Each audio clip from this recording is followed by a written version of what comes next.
Hey guys, welcome to the Titanium Vault. I'm your host, RJ Bates III, and today I'm sitting down with someone with over 40 years of real estate investing experience, which is an awesome honor for me and also for you guys. Miss Darlene Root, how are you doing today? I am fabulous. As a matter of fact, I am in my 45th year in this crazy industry, and I've seen some changes happen, but change is coming. Somebody's going to be moving the cheese. Right? First of all, I don't know that I believe this. 45, you don't look like you're old enough to have been in this for 45 years. So what'd you do? Get started when you were born or what? I did, right in the womb. Get started. In the womb. I was 19 when I got started. Wow. And it was quite by accident. And I was on another podcast. I did not know why I got started in this business.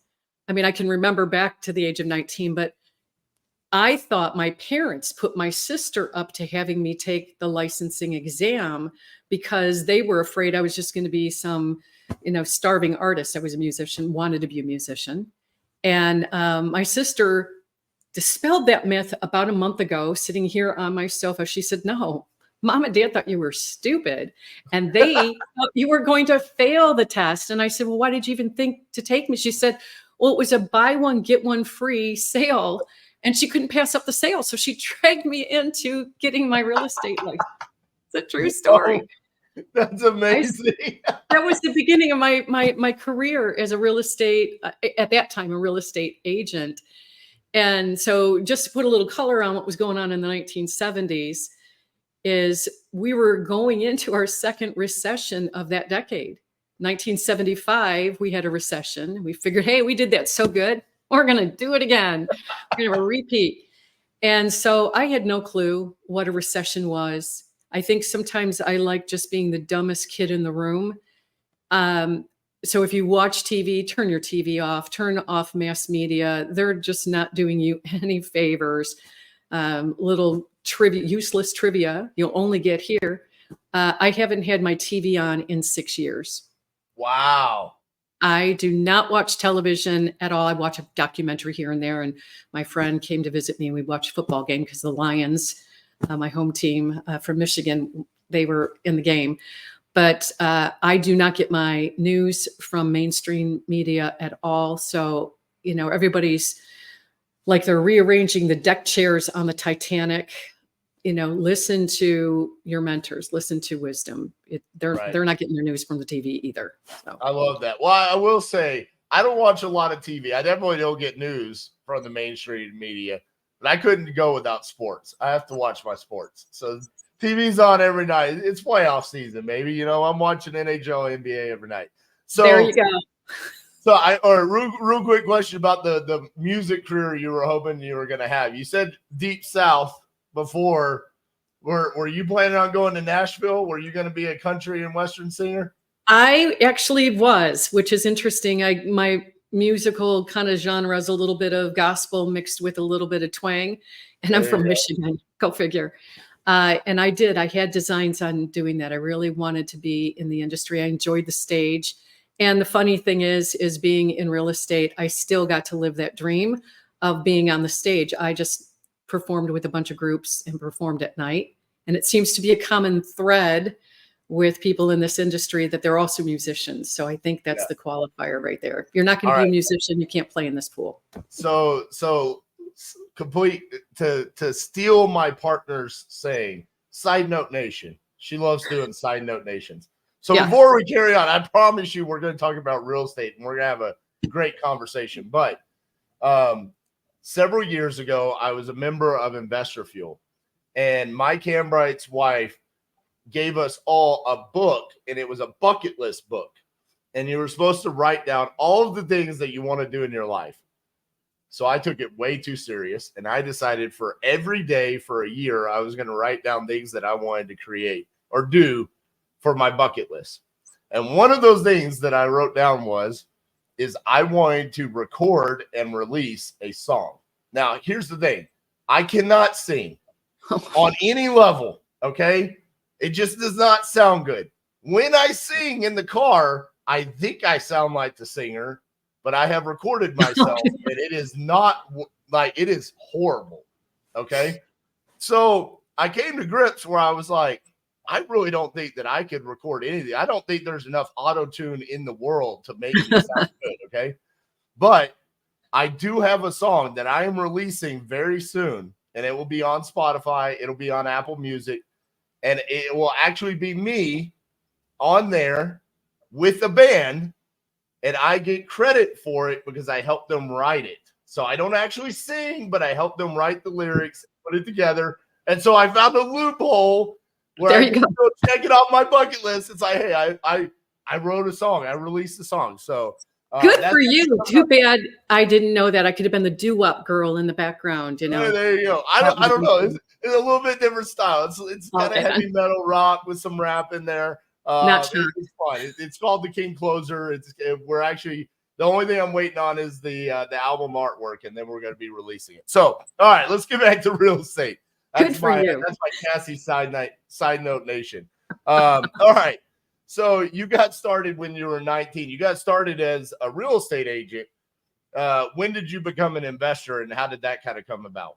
Yeah. So I went into real estate. My very first mentor in real estate. This is how we learned, right? So everybody has all their CRMs, and they're sending out postcards, and they're cold calling, and they're doing all this. Was my training. Now you guys have to remember, we did not have cell phones. We did not have fax machines. We did not have copy machines back in the day. We had sticky notes. We put everything.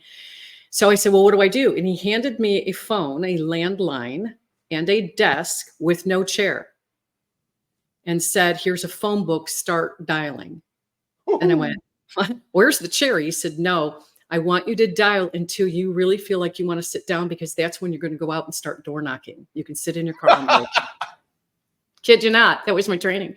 I said, so who do I start calling? And goes, my last name at the time was Fitzgerald. He goes, go through all the Fitzgeralds. That way, when you talk to the person, you'll say, oh my gosh, I have the same last name. And that is your rapport builder. That was my training. Hand to God. That's exactly how. Oh, so that's amazing. And so when I was 19, I looked all of 12. No one was going to list their house with me. I did get a few people that probably felt like I was the Girl Scout cookie and felt sorry for me and said, sure, we'll list our house with you. One of the entertaining things about that is back in 1979, not a lot of women were in this business.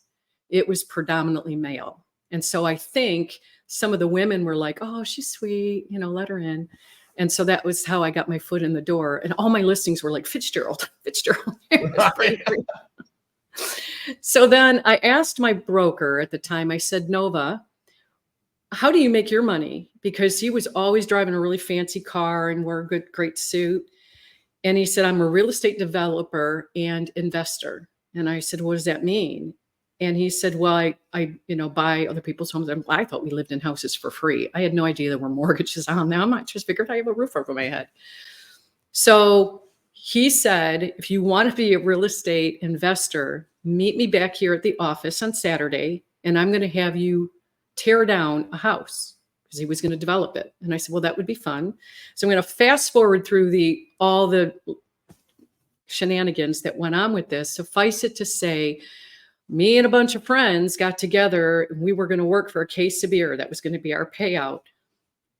We started tearing down this house. It was the wrong house. No way.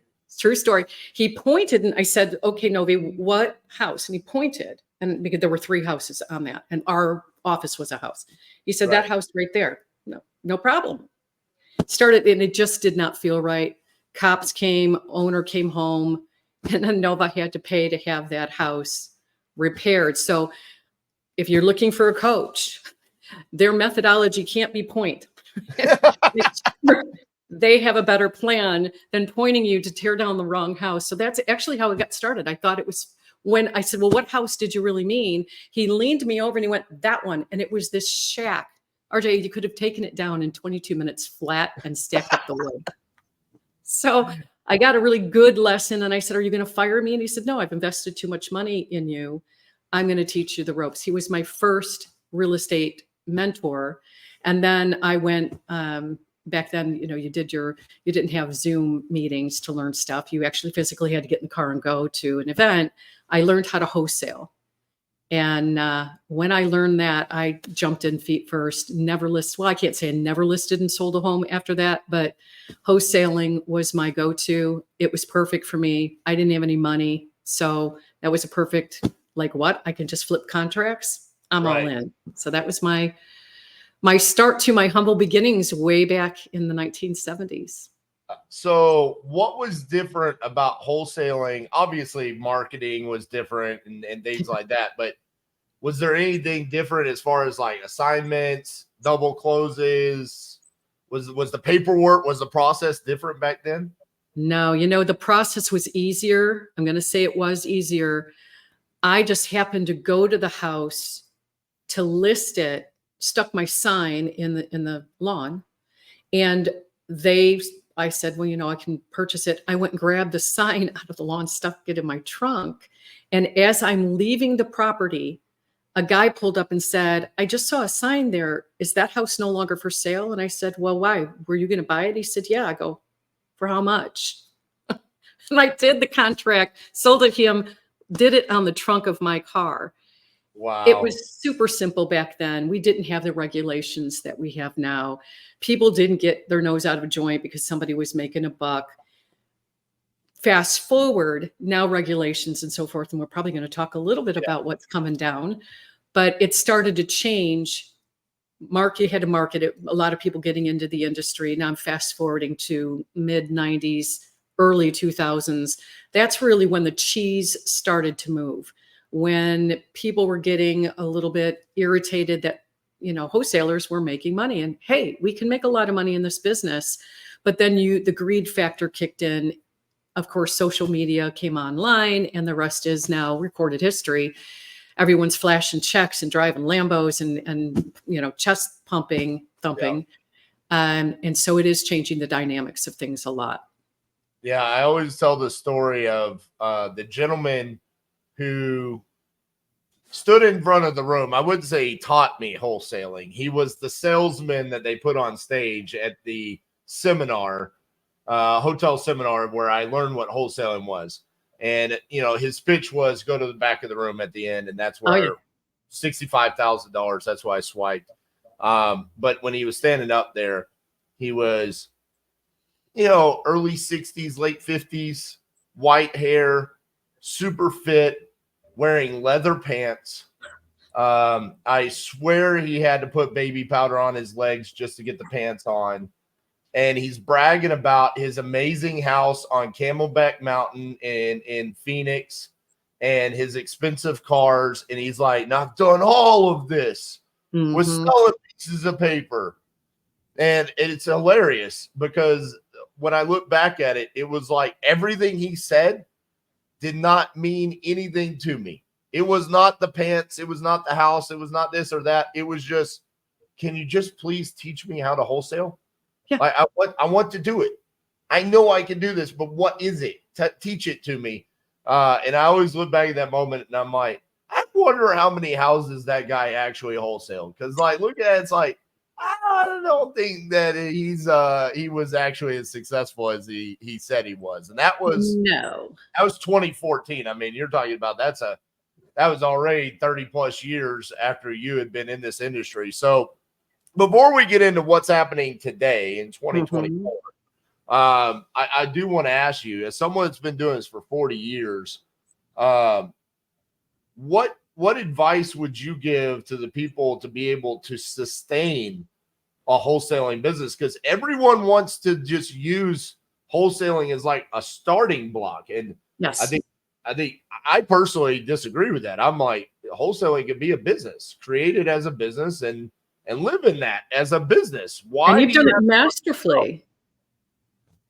Yeah, you've done it masterfully. Thank you. Yeah, but treat it like a business. That's the number one.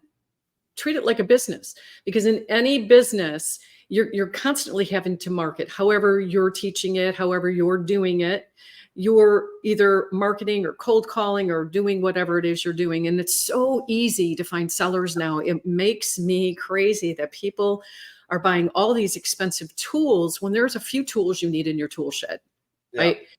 And you don't want necessarily the lowest hanging fruit. You want to go where the tribe is not going, where the herd is not going. And I know you teach your students and your clients very well. I think a lot of it is mindset.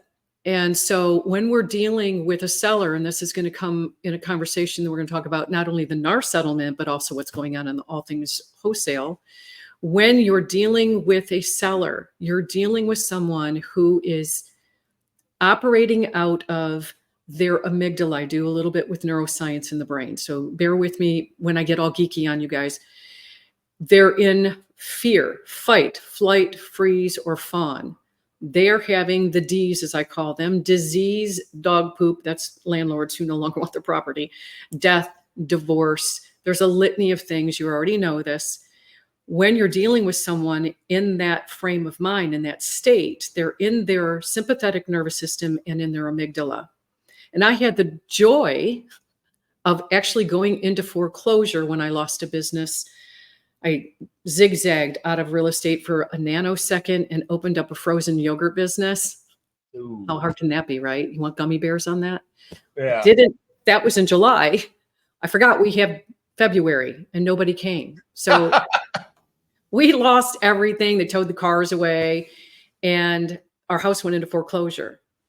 I negotiated with the bank. Back then you could do this. You can't do it now. To take less and let me stay there. And this is a first lien position. Second lien got pretty much wiped out, but the first lien, they negotiated with me. But I knew where I was mentally and emotionally at that time.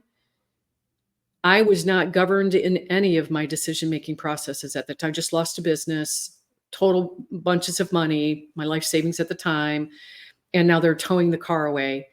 People are not thinking clear. You have to meet them where they are. And I shared this with you earlier. We're going back to using an affidavit of understanding with our sellers. We already know they are not in a governed state of mind. This is not the time to take advantage of people. This is a people business first. Money comes not even secondary. It's a people business with your first tier, and that's your seller. Your second tier are the people that you're dealing with on a day-to-day basis, meaning your end buyer. Don't screw them over. You screw them over once, they're not coming back. So give them a discount. You'll make it up on the other one. And then thirdly, obviously, it's a money business. Don't forget to pay your taxes, which my first mentor, the guru on the front of the stage, he forgot to pay taxes and wound up in Leavenworth. So I know you have to pay your taxes, guys. Yeah. So leave, money for that. Get an affidavit of understanding. I can just, however you want to facilitate this, I can get them that. Yeah. But is that seller under the influence of any drugs, alcohol, either prescribed or not, that would alter their decision making? If they're not in a place to make a decision, get up and leave, because it's going to come back to you as an exhibit A in front of a judge at some point in your career. So if that seller decides, hey, I was taken advantage of, and you said no, I explained to you that I'm going to get a discount on this because the property is in disrepair. They're not going to remember what they had a conversation about. They're using the wrong part of their brain. They're not in a governed state. If you have an affidavit of understanding that you can show the judge and say, no, they understood that I am buying it at a discount and they're happy with the amount that they're making. And they don't care if I sell it to someone else and make a profit, as long as they're getting what they feel they wanted at that time. Make sure they're not under the influence. A lot of people, when they're in a distressed situation, they're using recreation drugs, recreational pharmaceuticals, whether prescribed or not. Make sure when they're signing that paperwork, they're not under the influence. And then third, what we did is in our affidavit, it's a many point bulletin kind of thing. They make sure you have them initial every point, not just sign the bottom, that right. You read all of this to them. They're going, nope, I'm not intoxicated. Yep, I'm happy to make X amount of dollars. I understand that I'm selling it and I'm under duress and you're gonna make a profit. Make sure they understand that. That's going to be your saving grace as your cheese gets moved with not only the new NAR thing, but also with the wholesaling regulations coming down the road. I love that advice. And, this talks about limiting our liability as a business. Like you said at the beginning of that, hey, treat this like a business. A couple of things that you said there, you have to constantly be marketing. I think this is one of those things that we see with wholesalers is that they start marketing, and if they get an early taste of success with marketing, they're good with it.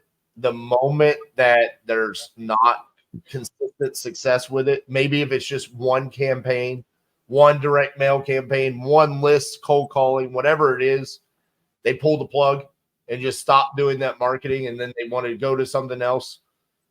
These are consistent things that I've seen over my decade. I'm sure you've seen time and time again, where it's like, guys, what are we doing? Like, this is Pepsi doesn't stop running ads, and it just because, one time it dips a little bit because they know that there's going to be a peak on the next campaign. So I think that's great advice. Yesterday, I did a live. I think you caught part of it where I was talking about the 6 counterintuitive principles for wholesaling. Mm-hmm. And I went on a little bit of a rant about realtors. And I know, so you're, both an agent and an investor. You have been for all these years. And I'm like the guy that gives realtors a hard time. I mean, it's just, I'm not very high on them. I'll just be honest with you. And it's not because I just don't like them. It's because of 2 things: my experience, and then also the lack of training that I think realtors actually receive.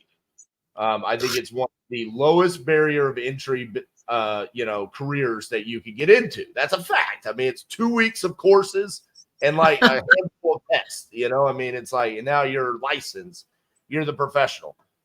So one of the things that we got brought up yesterday I said, I don't think that realtors are concerned about the homeowner. I think that they are concerned about their commission more than anything. So my question to you is do you agree with that? And do you think that's potentially why this NAR settlement is coming down? And I don't know if I'm still frozen. Can you hear me? I can hear you just fine. Okay. Okay. I think it might be just on our end. So okay, great. So the question was, again, because I was more concerned about logging back in if I had gotten actually, let me do something real quick. Let me remove you and then add you back in. I've been removed. I think we're okay. I think it's just on our side. If not, you've got a really beautiful look on your face. Thank you. RG, you're a trip. Okay, so my question was, or my statement that I made is I believe that realtors, the majority, not every single one, is just concerned more about locking up a listing agreement or a buyer's rep agreement so they can get their commission than they are actually taking care of the homeowner. Whereas wholesalers, we actually have to be concerned about what that seller's problem is, and we have to solve it. So, and I got some pushback in my comments.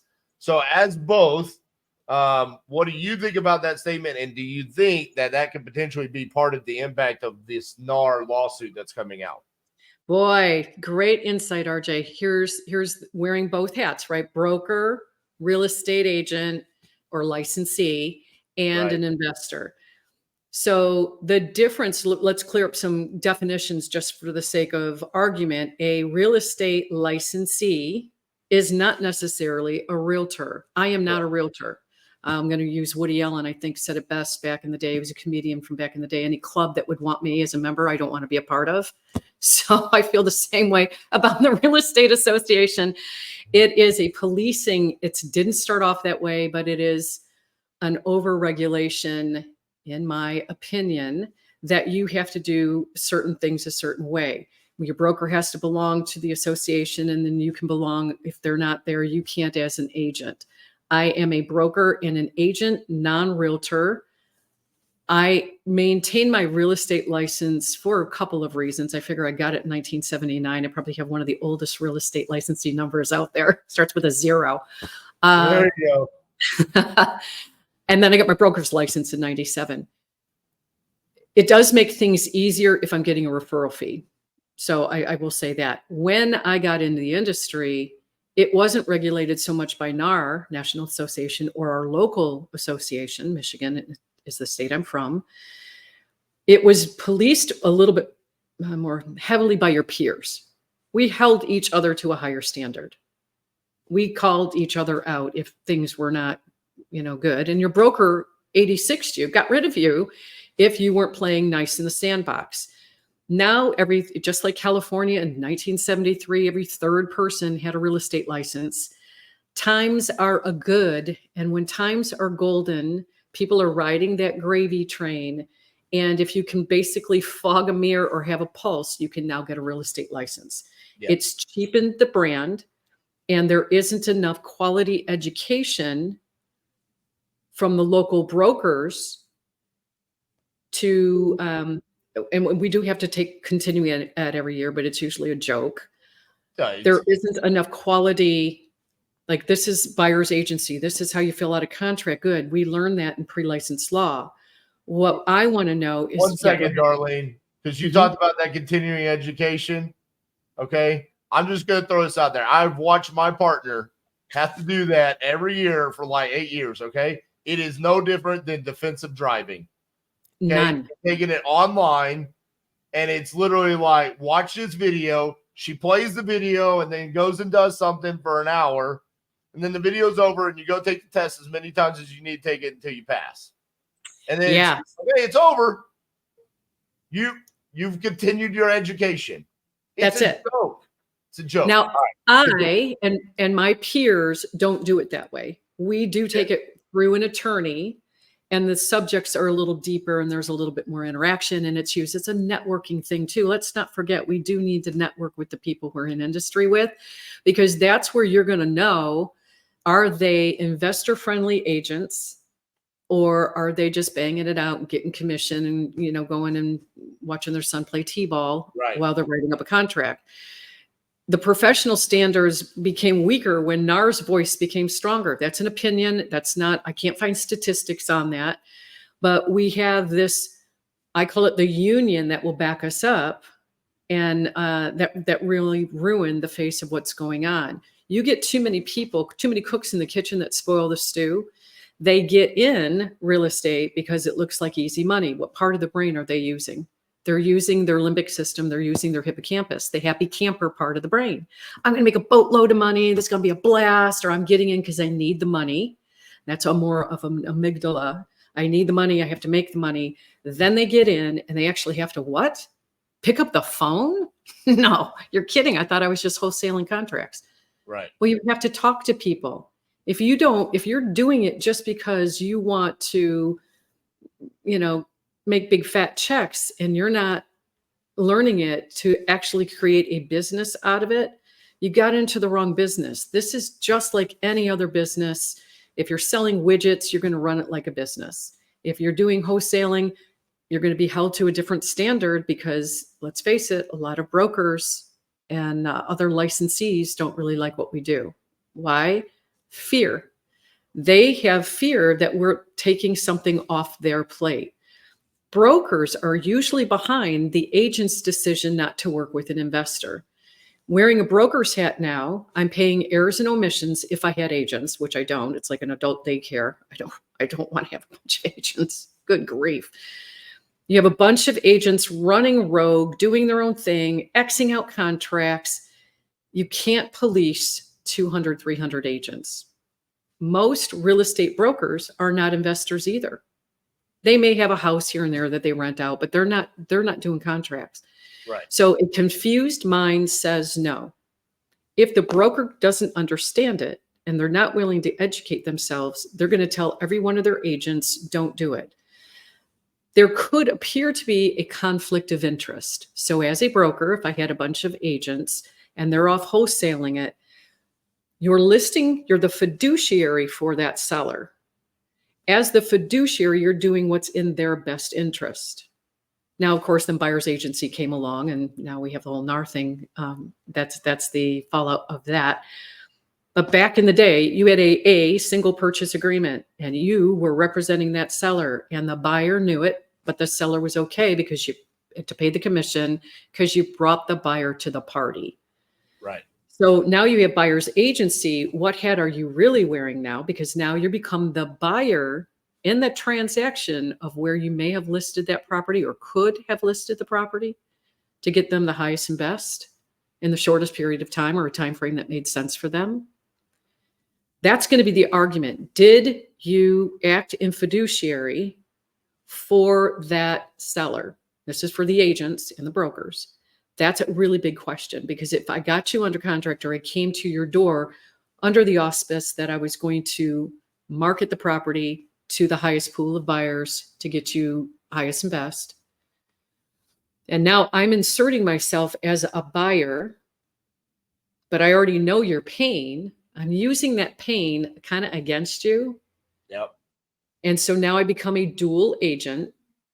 And now I'm not even buying the property. I'm selling the paper to someone else. It could have, it could smell of breaching a fiduciary if it's not done correctly. Hence the affidavit of understanding. Okay, so I love that explanation. And thank you for bringing just a massive amount of evidence to everything that I say. I mean, here's my point on this, Darlene. Uh-huh. Everything you just said screams to every realtor, agent, licensee, broker, whatever you want to say, all the different names that profession has, because, you know, y'all have associations and all these different things. You do not want to go talk to the recently widowed lady with a 1975 interior house that is highly distressed. Like, because now you're looking at it and it's like, well, on one side, you've got the fiduciary side where you need to get her as much money as possible, but you're really having to have a conversation with her about the fact that, yes, you are in a $300,000 neighborhood, but your house, ma'am, is probably only going to go for $150,000. Mm-hmm. And what does that mean? That means your commission is half of what it could be in that neighborhood, because your dollars and cents is based off of what it sells for. So, but to a wholesaler, to us, that's an everyday thing. We have that conversation. We have no problem. We move on and we make our money and we solve that person's problem. The other side of this is that is a more difficult property to sell on the MLS. Whereas in reality, realtors, agents, licensees, they're not used to actually like selling properties. They're used to getting listing agreements signed, having photos taken, and the property selling itself on the MLS. Would you not agree with that? Cheese is moving, because it's not going to be like that in the near future. So why is that the case? Because you and I are on the exact same thought wave on this. Why is that the case? Why are properties not going to sell themselves anymore? Yeah, so history is repeating itself. Been doing this since 1979. I've been through countless, is it politically correct to say corrections? I think so. We're not a politically correct channel over here. Shit's about to hit the fan. There you go. There you go. It is going to correct. Will it crash? I don't know. If I had a crystal ball, I probably would be hanging out with you right now because you're fun. If I had a crystal ball, I'd say, okay, move your cheese. Cheese is getting moved this way. Everybody shift. Right now, we don't know, because a couple of things are happening that didn't happen back in the corrections gone. You know, the 2008 was predatory lending, and the one before that was the S&L fallout, and the one before that, it's always going to be something that the market will change. There's a unique positioning right now. Two things that are very unique about this. One is that we have a inventory shortage, and we have people moving in with their parents because they don't want home ownership or they can't afford home ownership. So we have a couple of can't move because can't afford it, or don't want to move. The baby boomers, I am one, got our mortgages dirt cheap. Now, 3% is still pretty dirt cheap for those of you who took advantage of a 3% mortgage. They're not moving because even to go lateral in a price range, they're going to pay more because of the interest on the mortgage. Okay, so that's another unique thing. The third thing is now you have the NAR settlement. That's going to change the face in an interesting direction, because two people, actually it was I think 5 or 6 couples decided that the commissions were they were disadvantaged because they were a seller and had to pay both sides of the commission when the co-op agent clearly represented the buyer in that. That is going to change things up a little bit too. You're going to see a glut of real estate agents who basically have been riding this gravy train for the last umpteen years. This is probably the longest run of an up market that I've seen in my career. Yep. What goes up must come down. All they had to do was go list it, put it on the market, sell it, lather, rinse, repeat every single day. Now it's going to become work. They didn't even have to take halfway decent pictures. Some of these pictures, like, do Polaroid cameras still exist? Those are really seriously. So now what are they going to have to do? They're going to have to work, because now the prices may come down. You and I talked about this, and I've talked about this with colleagues. Will the prices come down because the expense to sell the property on the surface looks like it might come down because the seller is not paying an exorbitant amount of commission? It could, but buyers getting into the market now, 66% of our population in the United States, they don't even have 3 months worth of rainy day funds saved. Not the way it was back in the day. They can't afford the down payment right now. So if they can't afford the down payment because they don't have enough money to, their loan to value, it might come down lower, but they don't have the downstroke, it might keep things a little bit weird. Like, who's going to pay that buyer's commission? If the buyers have to shell it out over and above the down payment, I don't think you're going to get a lot of movement. No. You're not. You're going to see a renter's market. It's going to be a very, very strange time. A couple of different things. You talked about this generation.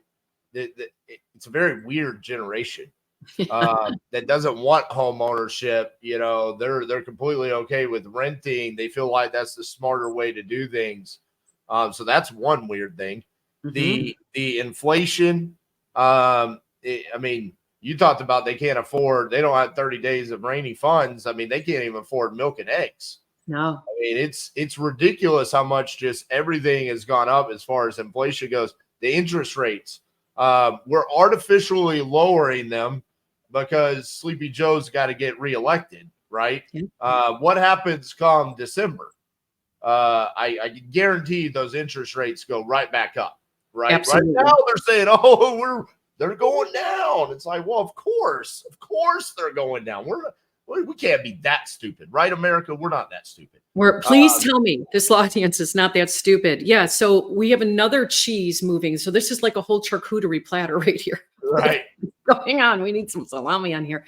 So the Sleepy Joe and it doesn't really matter what administration comes in. Correct. Because it's artificially lowered right now, but can it go, or I'm sorry, it's where it actually needs to be. They were artificially lowered to stir up the economy. Now they're eking up a little bit. My experience after an election, doesn't matter which government gets in, who's the administration, it's going to go up. So what are you going to do now? Back right on the heels of 1979, when I got my real estate license, second recession, 1980-81, interest rates went to a reported of 15.8%.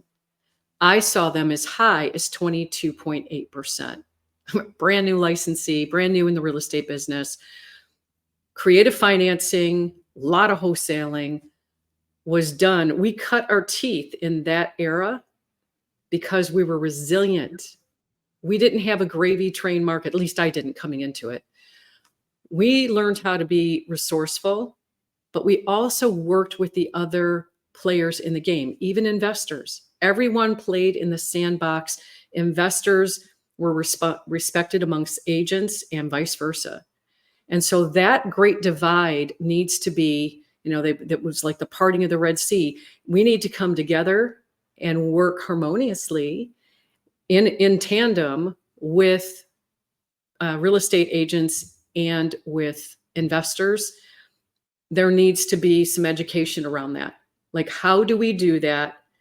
I'm going to tell you how we're going to do it, Darlene. Okay. The handwriting's on the wall. I mean, everything that you just said, I completely agree with. Okay. Mm-hmm. And here's how we're going to end up playing together. They're forcing wholesalers to become licensees. The regulations are coming down across the board where it's, hey, if you want to wholesale in South Carolina, you've got to be licensed. If you want to wholesale in Nebraska, you got to be licensed.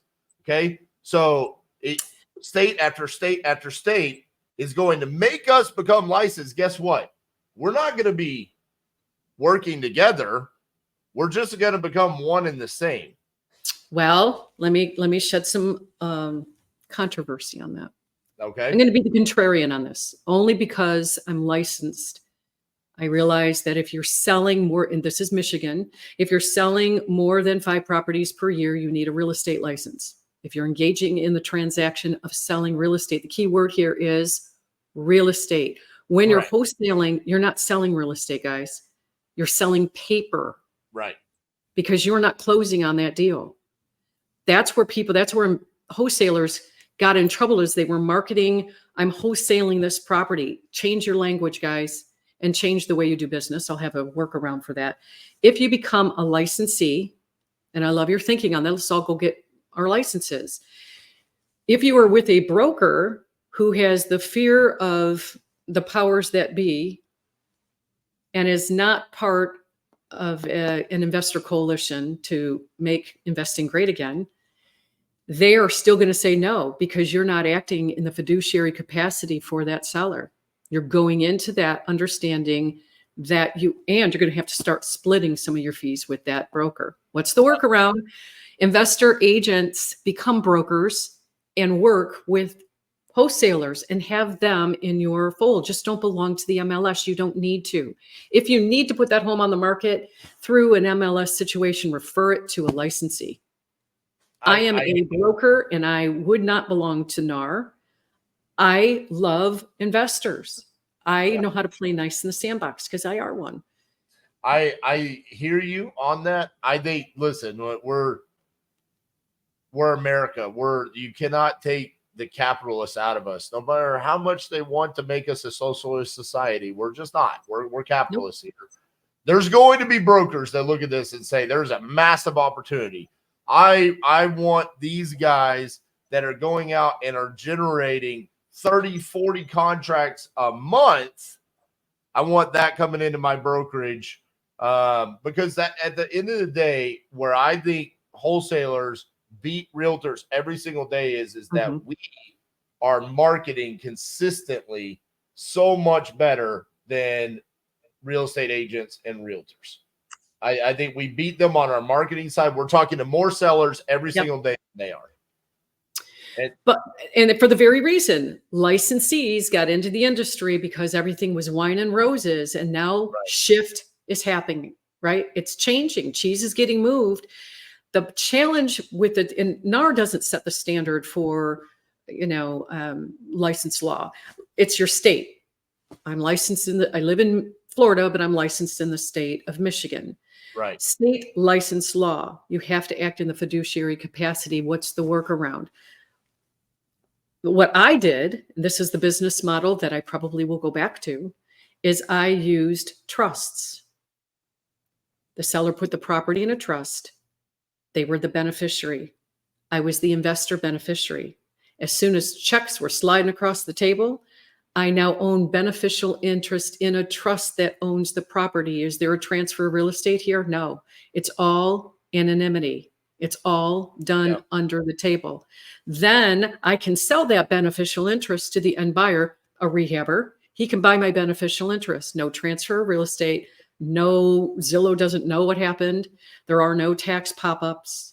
If I sell the property, or if I instruct the trustee to sell the property to Mr. and Mrs. Jones, there's only one transfer of real estate. There isn't a wholesale transaction that happened there. Yeah. So we are resilient. We will make it work. I stopped using that method because I didn't need to any longer, but it's going to come time to do that again. You're just going to find a different tool in the tool shed to get around the bureaucracy, just like land contracts. Now we have interest rates that are, usurious. You can't charge more than this. And if they do, now have to go through an RMLO, and just zig when they zag. Just create a new pathway. Some of it is, I'm glad of the regulation. Some of it is a little bit overreaching. I think so. And here's my thing and my take. And I'm curious to see how you feel about this with the wholesale regulations that are coming down. Mm-hmm. I do video, I go live all the time. There's people on the comments. I mean, a month ago when it was like Virginia happened, Oregon happened. It was like every day there was a new state that was coming out with a new regulation. People were in mass panic. And it was funny because I was like, how many of you guys are in Virginia? How many of you guys are in Oregon? Why are y'all panicking? Like, why are we worried about what Oregon's always been crazy and it's still going to be crazy? Okay. Yeah. Like, why are we worried about this? Who do you think that's hurting? Because I think almost everybody, the initial reaction was it's hurting the wholesalers, right? But I looked at it and I said, I feel like this is going to hurt the homeowners more than anybody. So I'm curious your take long term when these regulations, when we finally get done with them, and say all 50 states have regulations, because eventually they're all going to jump on board, right?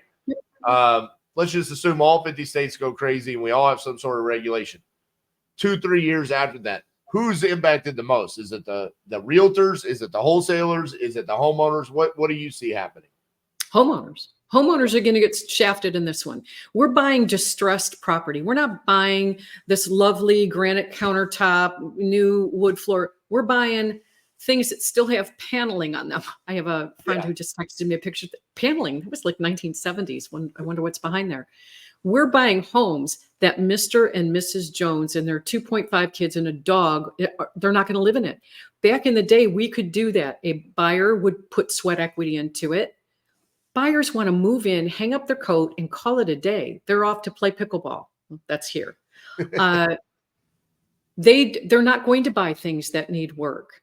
It's going to hurt the seller because in the long run, the seller is going to list the property with an agent who could care less, does not know how to market that property. Market's changing a little bit. Interest rates are going up. Inflation is through the roof.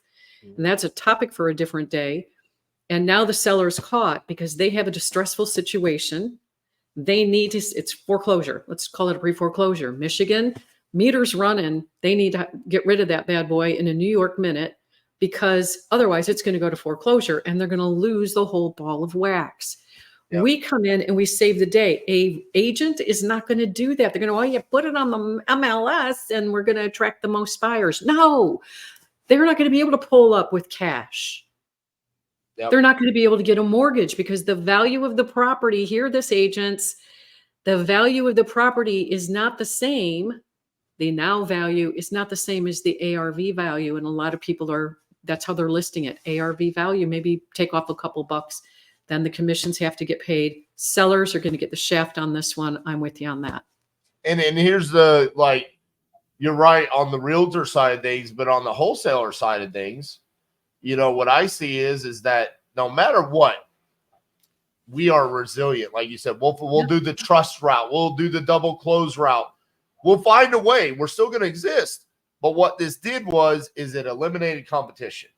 Yes. And when competition is eliminated from a marketplace, and I don't think any of these people that are making these rules and these laws and these regulations understand this. It's very clear that they don't understand how the economy works.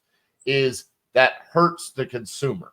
It hurts the people at the end, because what happens is if I am at a home in Fort Worth, Texas, I know without a shadow of a doubt that there's 1,000 more wholesalers coming to talk to that homeowner, and I've got to get it locked down right now. And so I'm going to do everything I can to do it.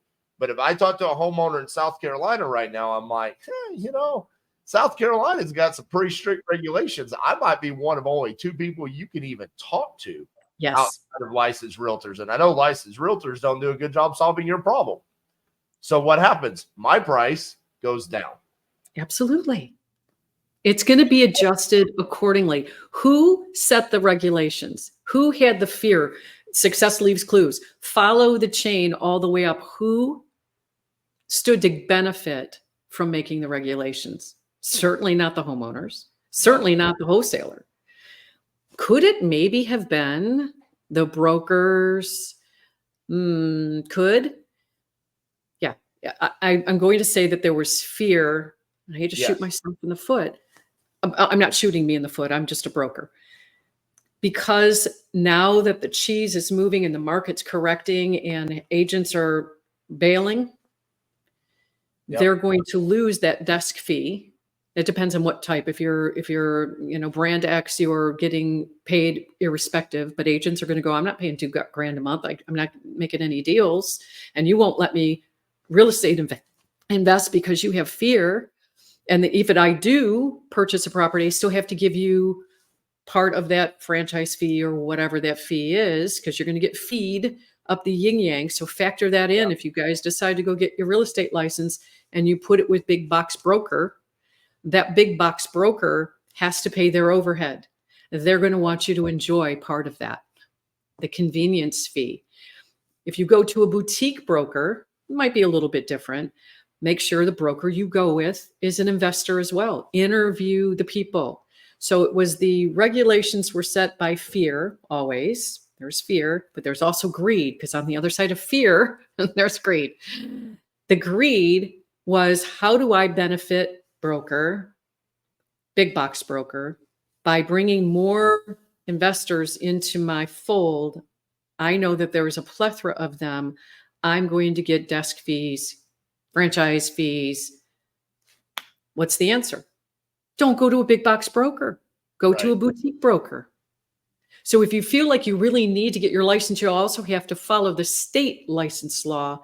Could it appear that you're taking advantage of that seller? And that's where we go back to that affidavit of understanding, making sure that you have your belt and suspenders. Just in case the belt falls off, you have the suspenders there to keep your pants up, because it's going to get even more stringent because of what just happened with NAR and the regulations about wholesaling. Yeah, it's interesting times. I mean, I would have to say it's probably, outside of a couple of those recessions, it has to be some of the most interesting times you've seen over your 45 years. Wouldn't you agree? I think this is definitely interesting. Yeah. Because of the advent of the internet, social media, access to so much access, it's definitely speaking loud and clear through a megaphone. Back in the day, we didn't have access to this kind of medium, right? We did not know what was going on until after it went on, and we didn't have a voice. It's just sit down, shut up, buckle up. You're going for the ride, and here's a regulation. I think people are a little bit more savvy, and they're willing to speak their voice, just like Rhonda and Scott Burnett in Missouri, who said no. NAR, we're taking you down to the tune of $418 million. Now, they did it. What's to say a seller isn't going to use that same thing down the road? That's where brokers have fear. So I'm going to set you off. You're all going to go rogue, and then we're going to get sued because some seller said I got taken advantage of. Think of both sides. Look at the drawbacks and benefits of the entire thing and shift your presence accordingly. Don't do things in your own name. I don't like LLCs. I have an S corp because I do have a broker's a business, but I do everything in trusts. If you were to run my name, do a Google search, you're not going to find me very much, because everything I do is under the radar. Very quiet. I lead a quiet life. Keep quiet. Don't wave your flag. Investors get together, decide who's going to be the broker, who's going to be the agents, and understand that if you are an agent, you can't become a broker depending on your state. In Michigan, it's 3 years. Line yourself up now. Build the ark before the flood. Line yourself up now with user-friendly brokers who also have an investing component. There are tons of them out there. They even hold classes to teach real estate agents how to become investors. It's not oh no, the sky is falling. It's okay, it's cloudy out. It may rain. We're just going to put the umbrella up, figure out a new path and plan. I mean, on that note, I had to say, if you chose to get into this business and you didn't think that this day was coming, then you didn't really think too long before you got into real estate. I mean, it's always going to go like this. And for a lot of us, we've been lucky to just be on this, right? So it's about time for a little bit of this craziness to go on. Last question, and then we'll wrap up. You're not big on NAR, obviously, but Jerry Norton has been very outspoken about the fact that wholesalers need some form of representation as far as putting together an association of wholesalers so we can stand up and we can lobby for ourselves and say, no, we actually do great things for our communities and we do have a place in this market. What are your thoughts on that? I mean, you're one of the most seasoned wholesalers that I know out there. Should we have some sort of representation at the table? Yeah, the best time to do it was 20 years ago. The second best time to do it is now. Yeah. I think just like the National Association of Realtors, look, it was a club that was made for men, believe it or not. If you don't know the history of NAR, it was, I think it founded in 1908 or 1918, and it was to unify men. Well, talk about discrimination there, right? Because women were not in the industry. Then they changed the moniker to say men and women, blah, blah, blah, and to set standards. And so everybody will play nice in the sandbox. I think investors need the same thing, whether it's wholesalers or investing around the clock, because look, even note buyers, of which I am, now if you're going to buy a note, now I have to make sure that that buyer went through an RMLO, or if I'm going to sell vis-a-vis seller financing, because I wear many hats in the real estate investing game. Regulations are always, always, always going to happen. Now is the time to put, and Jerry's spot on, we need a voice to say, this is what we really bring to the party. If the seller didn't have us, and show case in point, if they did not have us, they would have been out in the cold, gotten ripped off. There has to be some sort of policing. I hate that word, but some policing to keep the standards high. Not every real estate investor, I call them new ruse, those who've done 3 deals and now all of a sudden they have a product, or douchenaires. Call them douchenaires. Douchepreneurs, I think is what I called it the other day. We have to have our own policing thing. Let's raise the standard for each other, stop screwing people over, and let's do good. Let's do good in this country. Absolutely. Well, Darlene, thank you so much for, sharing an hour's worth of wisdom, knowledge, and also something I'm extremely passionate about. I'm not trying to pat myself on the back here. I want to make a point in this, because I hope if someone listened this long, they have their own podcast, or if they want to have an event, to understand something. Darlene is an amazing entrepreneur. She's amazing at what she does. To be able to sustain a business for 45 years. I don't need to talk to her about being a woman. Okay. I want to talk to her about being an amazing entrepreneur, real estate investor, licensed agent, broker, all the things that she is.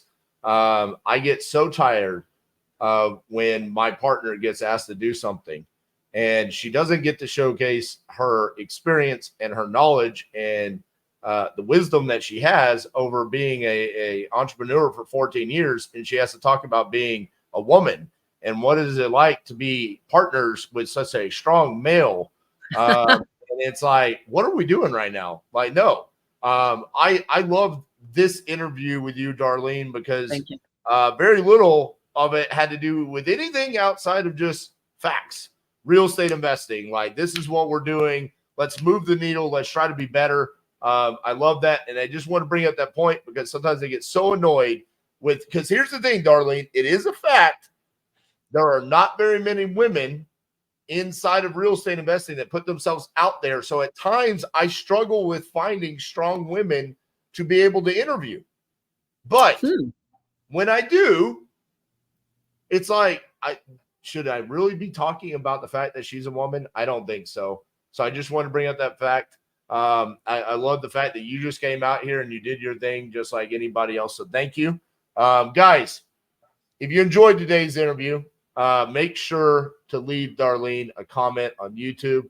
Again, remember, we only accept 5-star reviews around here.